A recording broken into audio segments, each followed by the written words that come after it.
अग्रपूज्य तथा विघ्न विनाशक प्रभु लंबोदर आवाहन में उत्सव मुखर हो उठी बालेश्वर सहर ठारू जिलार पुरपल्ली जिलार समस्त शिक्षानुष्ठान समेत सरकारी और बेसरकारी कार्यालय श्रद्धा और भक्तिर सह विनायकों पूजा होइछे। तेबे माँ दुर्गा शरदीय पूजा भली बेस गत किछि वर्ष धरी सहर में गणेश पूजार गुरुत्व वृद्धि पाइछे।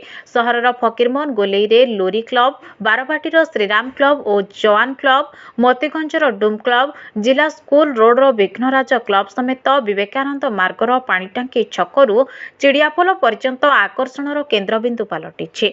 विशेषकर कन्वेंट स्कूल सम्मुख रास्तार 35 ऊर्ध्व मंडपर पूजा पाउथबा विभिन्न डिजाइनर गणेश मूर्ति को देखा लोकों प्रबल भिड़ परिलक्षित होइछे।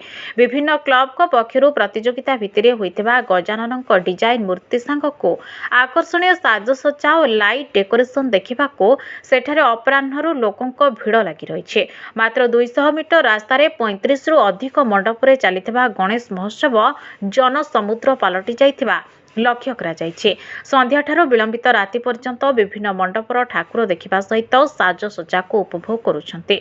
प्रतियोगिता मूलक ଏହି ପୂଜାରେ समस्त क्लब प्रशासनर मार्गदर्शिका अनुसरण पूर्वक शब्द प्रदूषण रोकिबा दिगरे बेस जत्नवान होइथिबा देखिबाकु मिलिछे। ଏହି ଅଞ୍ଚଳକୁ साइलेंस जोन भावे चिह्नट करा जाइथिबा बेले डाकबाजी यंत्र न बजाइबा पई प्रशासन पक्षरु जारी निर्देश को समस्त क्लब अनुपालन करिसन्ते। अनुकूल पाग जोगु आबाल वृद्ध वनिता चलित वर्षर गणेश महोत्सव को बेस उपभोग करुछन्ते। जनगहली और ट्राफिक नियंत्रण पर पुलिस पक्षर व्यापक व्यवस्था करा जाइछे। विभिन्न स्थान में मुतयन पुलिस कर्मचारी शांति श्रृंखला रक्षा सहित जानवाहन नियंत्रण करुछन्ते।